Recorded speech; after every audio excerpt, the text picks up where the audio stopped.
जय श्री कृष्ण मित्रों, मैं संजय गुप्ता शो में पुनः आपका स्वागत करता हूँ। इस बार काफ़ी डिले हो गया, ऑलमोस्ट 2 वीक हो गए हैं।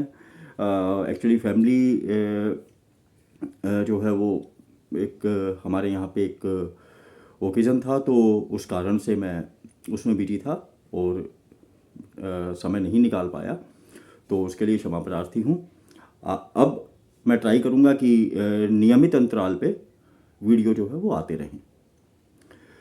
पिछले भाग में मैंने जैसे चर्चा की थी थोड़ी सी, ये केजी जो अपना BR गवई हैं, तो उन्होंने जो स्टेटमेंट दी थी कि विष्णु भगवान से जाके बनवा लो, तो शायद विष्णु भगवान ने सुन लिया है। अब आजकल थोड़े से वो हटके डिसीजन दे रहे हैं सुप्रीम कोर्ट।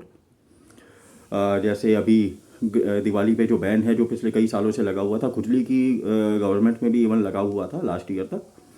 ठीक है, तो इस बार जो है वो ग्रीन क्रैकर और ये कुछ हल्का फुल्का ज्ञान दिया, बट ओवरऑल बोले कि हाँ ठीक है, ग्रीन क्रैकर हम जला सकते हैं। अभी ऐसे और भी डिसीजन आएंगे, रीजन बीइंग कि इनको अपने आप को जो है वो थोड़ा सा सेकुलरवादी दिखाना होता है, बट जब वॉइस रेज होती है बिकॉज ऑफ उनको भी पता है कि हम लोग गलत हैं।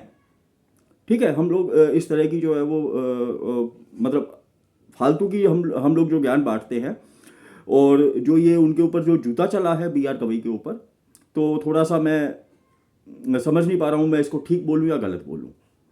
बट वहाँ पे और जो BR गवई हैं उन्होंने खुद बोला था CJI ने कि मैं पहला दलित, जब उनको बोला गया था कि पोर्ट्रे करने की थोड़ी सी एक ट्राई की थी कि मैं जो है वो दलित हूँ, ये दलित है पहला CJI। बट उससे पहले ये KG बालाकृष्णन भी हुए थे, 3 साल उनका कार्यकाल था ऑलमोस्ट। ठीक, और बहुत अच्छा और बेदाग रहा था वो उनका। ठीक, बट स्टिल BR गवई पे ही हम लोग आते हैं। उन्होंने बोला कि नहीं, मैं जो है वो पहला बौद्ध हूँ। अब जूता चलते ही वो जो है BR गवई जो है वो वापस से इन्होंने नैरेटिव चलाया कि दलित के ऊपर जूता मार दिया। अच्छा, अब दलित के ऊपर वो खुद कह रहे हैं कि मैं जो है वो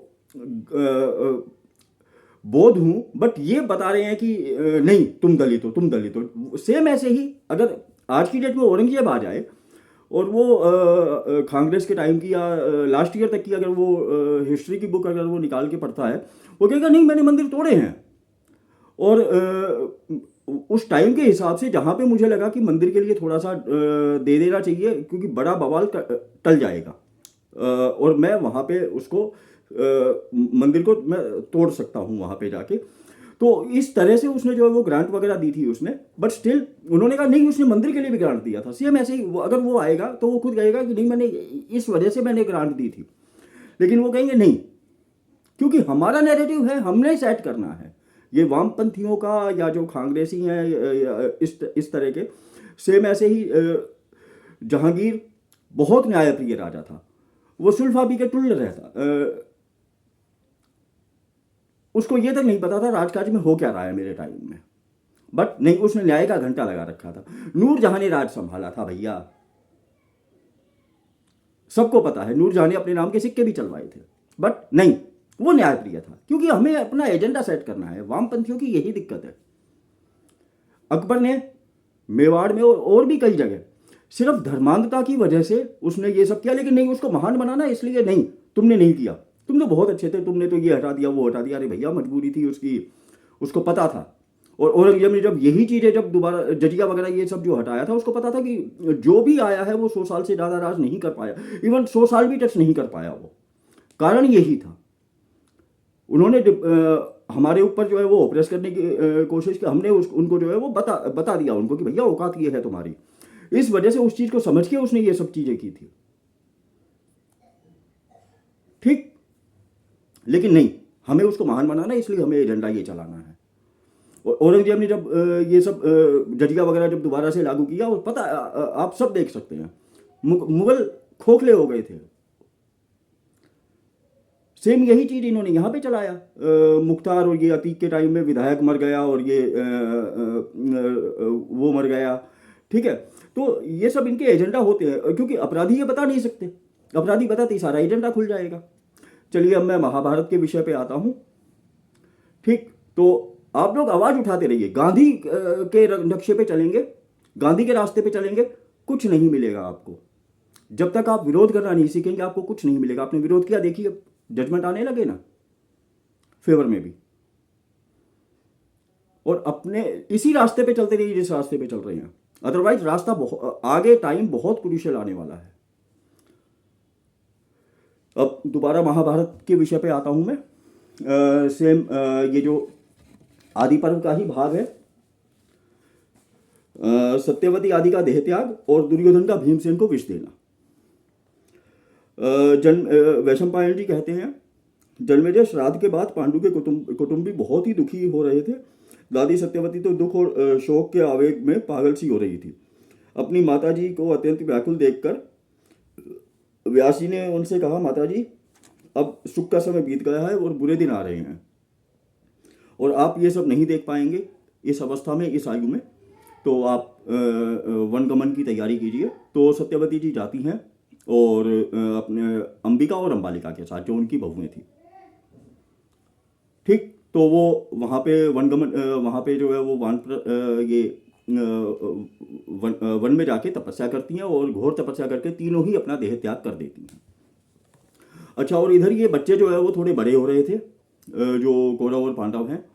अब यहाँ पे थोड़ा सा ये भीम जो है, जैसे पहले भी था कि भीम जब वो घबरा के बाघ आया था और गोदी में से गिर गया था कुंती की, तो अचानक जिस चट्टान पे वो गिरा, वो चट्टान जो है वो फट गई थी, उसके टुकड़े टुकड़े हो गए थे। तो भीम का अत्यंत बलशाली था, नो डाउट, ठीक। और इधर 100 कौरव थे, तो वो कौरवों को बहुत घसीट घसीट के भी मारते थे भीम।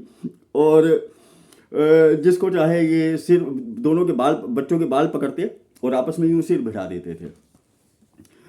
बच्चे अगर पेड़ पे चढ़ के कुछ फल वगैरह तोड़ते थे कौरव, तो पीठ खुजाने के बहाने आके पेड़ को हिला के और बच्चों को जो है वो धड़ाम धड़ाम गिरा देते थे।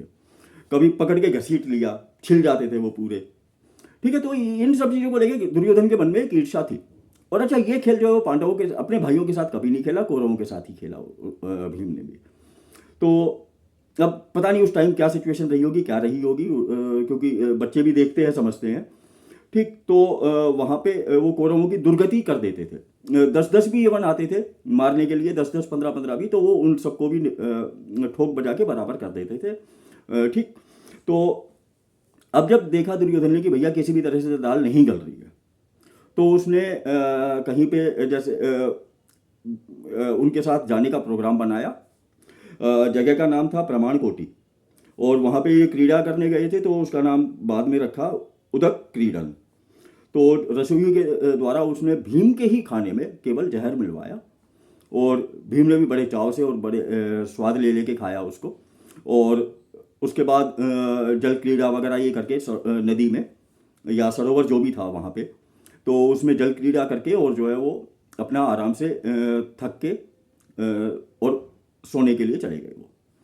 अब वहाँ पे विष ने जो है वो प्रभाव दिखाना शुरू किया अपना, और जब उसने देखा रस्सियों से बांध के वहाँ पे जो पेड़ पौधे थे उन्हीं का ही कुछ बना के उसने वो रस्सी बना के उनकी, तो उसको बांध के और नदी में जो पास में जिस नदी में वो खेल रहे थे, तो वहाँ पे उसको जो है वो भीम को डाल दिया।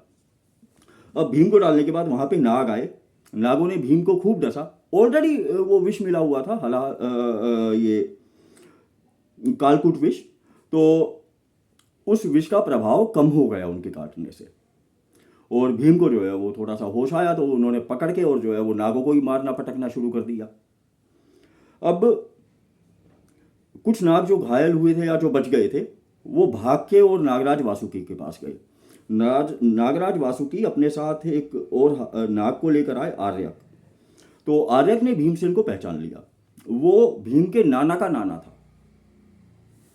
तो जब पता लगा, तो वासुकी, नागराज जो वासुकी थे, उन्होंने कुछ धन, मतलब धन वगैरह देने का प्रयास किया। तो उन्होंने कहा कि, आर्यक ने कहा कि नहीं, धन का ये क्या करेगा, ऑलरेडी इसके पास बहुत है। तो आप एक काम करो, ये जो वहाँ पे जो अमृत कुंड है, या तो जो कुंड हैं, जिसमें असंख्य हाथियों का बल है एक ही कुंड के पानी उसमें, तो वो पीने की आप आज्ञा दो उनको। तो एक एक घूंट में वो 8 कुंड थे, आठों के आठों एक एक घूंट में जो है वो पी गए वो। अच्छा, पीने के बाद जैसे कहते हैं 10,000 हाथियों का बल आ गया था भीम में, तो भीमसेन में जो है वो 10,000 हाथियों का बल आ गया, वो और शक्तिशाली होके लौटा। और इधर क्या हुआ कि वो जब ये सब चल रहा था और थोड़े दिन वहाँ पे अपने नाना के मतलब परनाना कह सकते हैं, तो वहाँ पे आराम किया।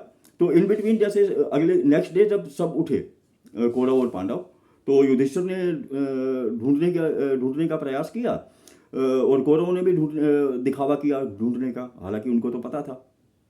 तो वहाँ पे जब उन्होंने देखा कि वो बोले कि हो सकता है कि वो हस्तिनापुर चला गया हो, मनमोजी टाइप का आदमी है, तो मन किया होगा हस्तिनापुर जाने का, तो हस्तिनापुर चला गया होगा। वहाँ पे जाके जब उनको पता लगा कि वहाँ पे भी नहीं आया, तो कुंती ने जो है वो विदुर जी को बुलवाया। विदुर जी ने मना किया कि नहीं, ज़्यादा हल्ला करने की ज़रूरत नहीं है, ठीक है, इससे ये कौरव जो है वो सचेत हो जाएंगे, भीम दीर्घायु है और वो लौट आएगा। तो इस तरह से फिर भीम कुछ दिन आराम करने के बाद भीम वापस हस्तिनापुर आते हैं और हस्तिनापुर में अपने भाइयों से मिलते हैं और सारी करतूत बताते हैं युधिष्ठिर को कि ये हुआ था मेरे साथ। तो युधिष्ठिर भी कहते हैं कि नहीं, तुम चुप रहो, किसी को कुछ नहीं बताना है। और उसके बाद भी भीम को जो है वो एक दो बार और ट्राई किया गया, भीम को एक बार और ट्राई किया गया भीम को विष देने का, बट ऑलरेडी जब उसके अंदर विष था तो उस विष का जो दिया गया था उसका कोई प्रभाव नहीं हुआ भीमसेन के ऊपर। और